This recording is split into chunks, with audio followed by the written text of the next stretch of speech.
well, you know, you got to be a special thing to be a friend of God. Well, most friends are convicted. When you're not convicted, I'm questioning your friendship with God. I'm questioning your loyalty to God. It is very important for us to understand. Over in Psalms 139, Psalms 139, turn over there real quick. Psalms 139. It says right here, O Lord, you have searched me and know me, and you know my sitting down and rising up. And you understand my thoughts are far off. You comprehend my path and my lying down. You are my acquaintance with all my ways, for there's not a word in my tongue.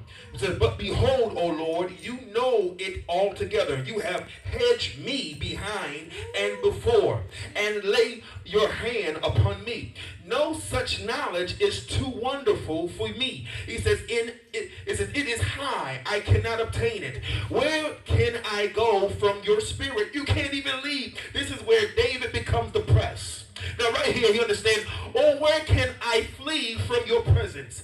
If I ascend into heaven, you are there. If I make my bed in hell, behold, you are there. Amen. If I take the wings of the morning and dwell in the uttermost parts of the sea, even if your hands shall lead me, your right hand shall hold me. If I say, surely the darkness shall fall on me. Even if the night shall be light about me, he says, indeed, the darkness shall not hide from you, but the night and shine as the day. The darkness and the light are both alike to you. Right here, verse 13 says, and for you formed my inward parts. You covered me in my mother's womb. I will praise you, for I am fearfully and wonderfully made. Marvelous are your works. So we understand the reading of the scriptures right here. Amen. Literally, we understand that the enemy's job is to try to uproot you. But God will not allow it to happen. Amen. The enemy's job is to try to uproot you.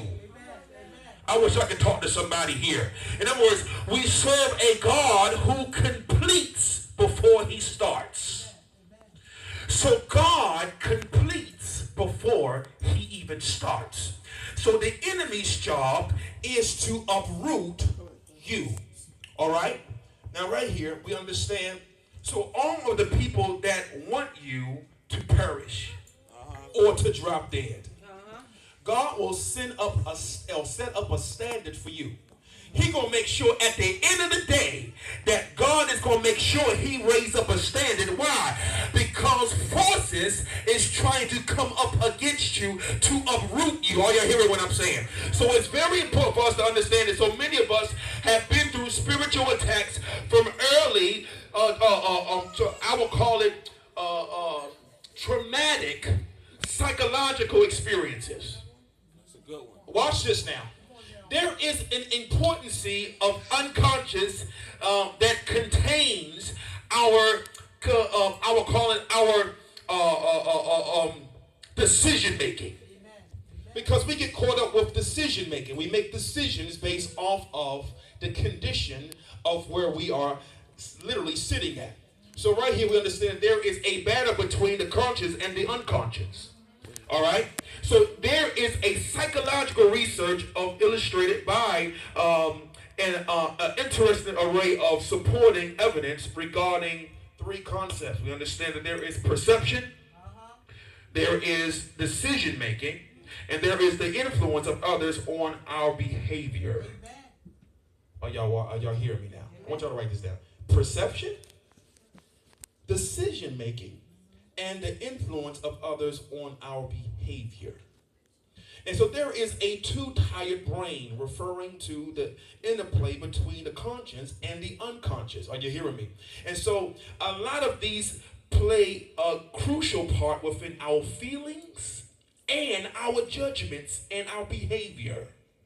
Are you hearing me? So most of us are satisfied with our purpose in the things of God, with the low self-esteem, of course, because they are almost like abiding by people, science, and so on, meaning they're going by theories. Now, theories to science is theories. But, of course, theories in faith is faith. Amen. Theories in the religion aspect is faith. A lot of times you go by science will have you at a place to where you look at things from a reality standpoint and from a physical standpoint and a logical standpoint. And sometimes your logical can be deceptive. Are you hearing what I'm saying? And so it's very important because God will put you in places and put you in things to where you'll become tested, amen, based off of theories. And you have to go through the theories, quote unquote, according to the knowledge of what you call science. But we understand that objective reality has us at a place of abandonment because we will look at certain situations based off of the perception and we think that this is what it's supposed to be. When the reality sets foot and we understand that regardless of what is taking place around us, we have to look beyond what we see and understand that God is putting us at a place purposely because he wants us to be looking at a different standpoint based off of our faith. Are you hearing what I'm saying? And so God's design and his desire for you to perceive things according to our mental model and our spiritual root of expectation. How many expect some things from God? Yeah. Amen. Amen. I'm expecting God to move in my life. Are you hearing what I'm saying?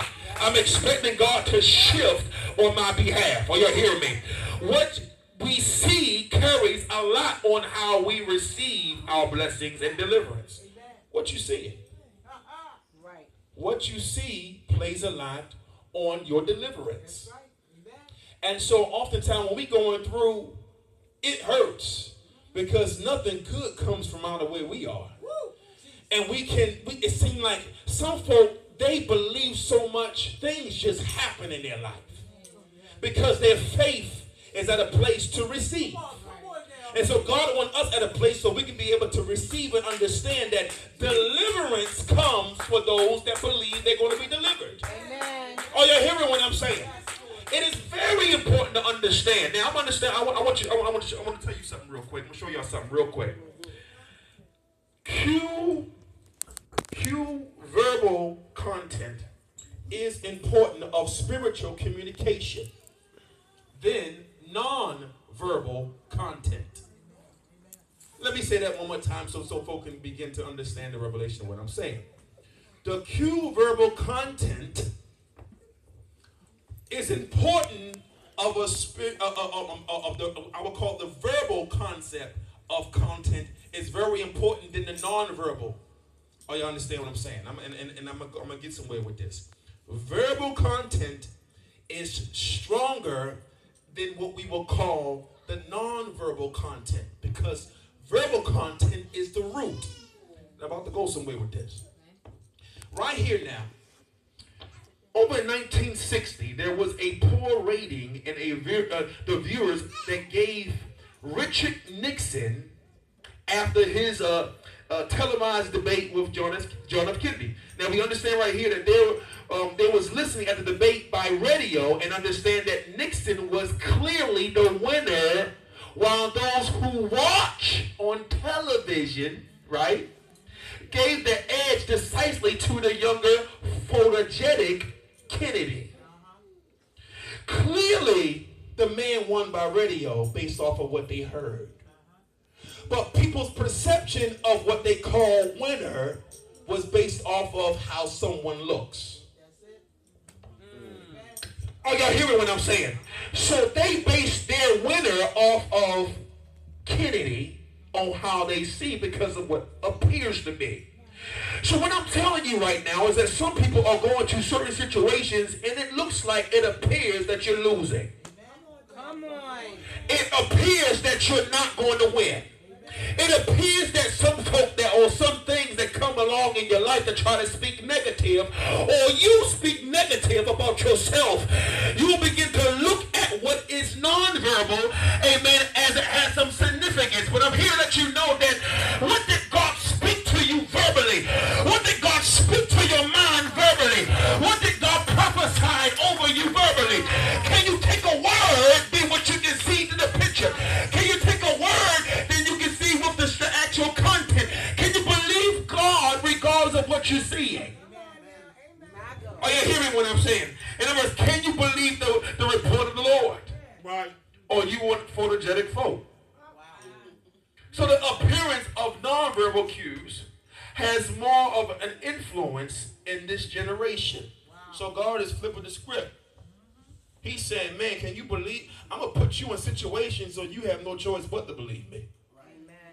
Okay. You ain't going to have no choice but to believe. Because I done took certain things out of place so that you can begin to build your faith. You're not going to always be in that situation. Amen. You're not going to always be struggling. You're not going to always be, amen, the one that's just having just enough.